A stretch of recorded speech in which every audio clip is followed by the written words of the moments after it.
भोजपुरी फिल्मों के विकास को लेकर रवि किशन ने की यूपी के सीएम योगी आदित्यनाथ से मुलाकात।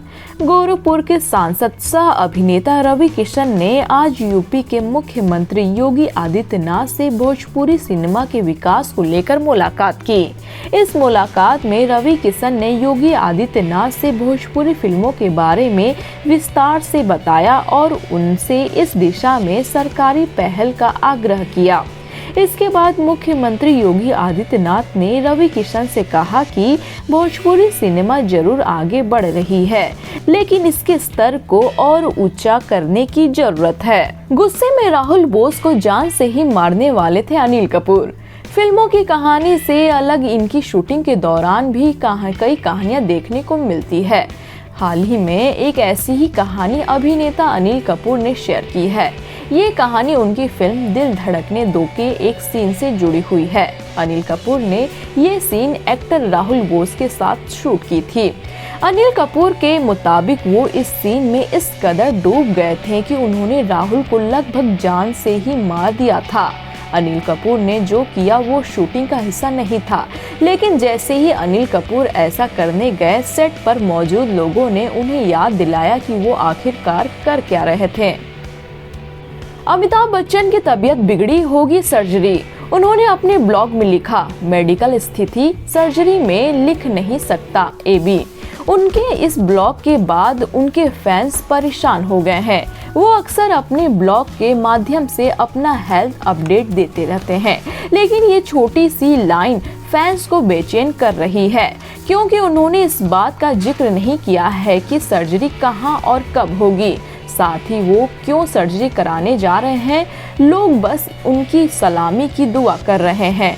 इस पोस्ट में अमिताभ बच्चन ने लिखा है कि जल्द ही उनकी सर्जरी की जाएगी। बिग बी ने कहा कि उनका स्वास्थ्य एक बार फिर खराब हो गया है। इंडियन आइडल में भावुक हुई नेहा कक्कड़ ने उत्तराखंड के लापता मजदूरों के परिवार का किया मदद। इंडियन आइडल में भावुक हो गईं और उन्होंने पवनदीप की परफॉर्मेंस की तारीफ करते हुए कहा, आप एक बेहतरीन सिंगर हैं, यह तो हम सभी को जानते हैं, लेकिन आप एक बढ़िया इंसान भी हैं, जो बहुत अच्छी बात है। यह काबिले तारीफ है कि आप लापता मजदूरों के समर्थन में आगे आएं और अपने सामर्थ्य के अनुसार प्रभावित परिवारों की मदद के लिए अपील की। इस मिशन में मैं आपके साथ हूँ। मैं उत्तराखंड के हमारे गुमशुदा मजदूरों के परिवार की मदद के लिए 3 लाख रुपए का योगदान देना चाहूंगी। मैं सभी से निवेदन करती हूं कि वे इन परिवारों की मदद के लिए आगे आएं। फर्जी आईडी से ईमेल भेजने के मामले में ऋतिक रोशन ने पुलिस के सामने बयान दर्ज कराया। बॉलीवुड एक्टर ऋतिक रोशन ने उनके नाम से फर्जी ईमेल कंगना रनौत को भेजे जाने से जुड़ी 2016 की अपनी शिकायत के सिलसिले में शनिवार को मुंबई क्राइम ब्रांच यानी CIU में ऋतिक रोशन के सामने अपना बयान दर्ज कराया। एक अधिकारी ने बताया कि ऋतिक रोशन करीब 11:15 बजे दक्षिण मुंबई में पुलिस आयुक्त के दफ्तर पहुंचे। वह 2.5 घंटे के बाद वहां से गए। मुंबई अपराध शाखा की CIU ने बयान दर्ज कराने के लिए ऋतिक रोशन को तलब किया था।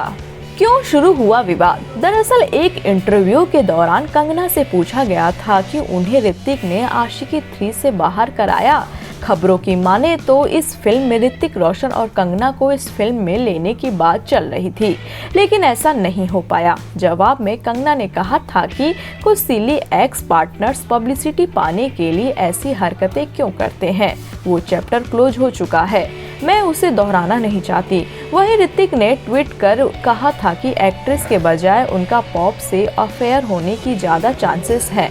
इसके बाद यह विवाद शुरू हुआ और ऋतिक ने कंगना को उनके बयान को लेकर नोटिस भेज दिया। आखिर कौन थी आलिया की आने वाली की नायिका गंगूबाई काठियावाड़ी? लेखक हुसैन जैदी की किताब माफिया क्वींस ऑफ मुंबई पर यह फिल्म आधारित है। मूल रूप से गुजरात के काठियावाड़ी की रहने वाली गंगा को छोटी उम्र में ही वेश्यावृत्ति के लिए मजबूर कर दिया गया। 60 और 70 के दशक का मशहूर डॉन करीम लाला का गंगूबाई को संरक्षण था। वह गंगूबाई को अपनी बहन की तरह मानता था, जिस वजह से मुंबई में गंगूबाई के खिलाफ कोई जा नहीं सकता था। गंगूबाई अपना कोठा चलाती थी, लेकिन किसी भी लड़की को उसकी मर्जी के बिना कोठे पर नहीं रखती थी। महज 500 रुपए में बेच दिया गंगूबाई को। गंगूबाई गुजरात की काठियावाड़ी की निवासी थी, जिसके कारण उन्हें गंगू काठियावाड़ी कहा जाता था, लेकिन उनका असली नाम गंगा हरजीवन दास काठियावाड़ी था। वो 16 साल की उम्र में अपने पिता के अकाउंटेंट के साथ प्यार में पड़ गई और उससे शादी के बाद मुंबई भाग गई थी। गंगूबाई, जो हमेशा एक अभिनेत्री बनना चाहती थी और आशा पारेख और हेमा मालिनी की बहुत बड़ी प्रशंसक थी, अपने सपनों को पूरा नहीं कर सकी क्योंकि उनके पति ने उन्हें धोखा दिया और उन्हें वैश्यालय में 500 रुपए में बेच दिया। तेजस में सिख ऑफिसर का रोल करेंगी कंगना रनौत। फिल्म में अपने नाम का किया खुलासा। कंगना रनौत ने अपने ट्विटर हैंडल पर वर्दी की तस्वीर शेयर की है। वर्दी पर उनका नाम तेजस गिल और ब्लड ग्रुप बी पॉजिटिव लिखा है।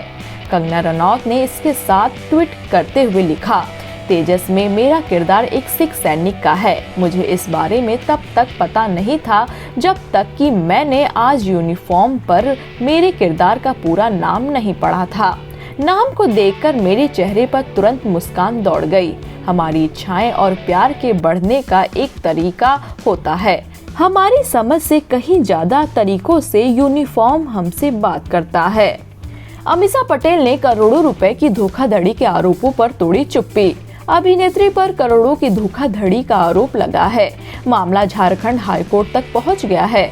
अब अभिनेत्री ने इस मामले पर पहली बार चुप्पी तोड़ी है। अमीषा ने अपने आधिकारिक ट्विटर हैंडल पर अपनी बात रखते हुए कहा, एक सार्वजनिक शख्सियत के रूप में मैं पेशेवर व्यक्तिगत मोर्चे पर बार बार उल्लसित हास्यास्पद अफवाह देखती हूँ। मुझे बार बार पुरानी अफवाहें और गॉसिप दिखाई देती है।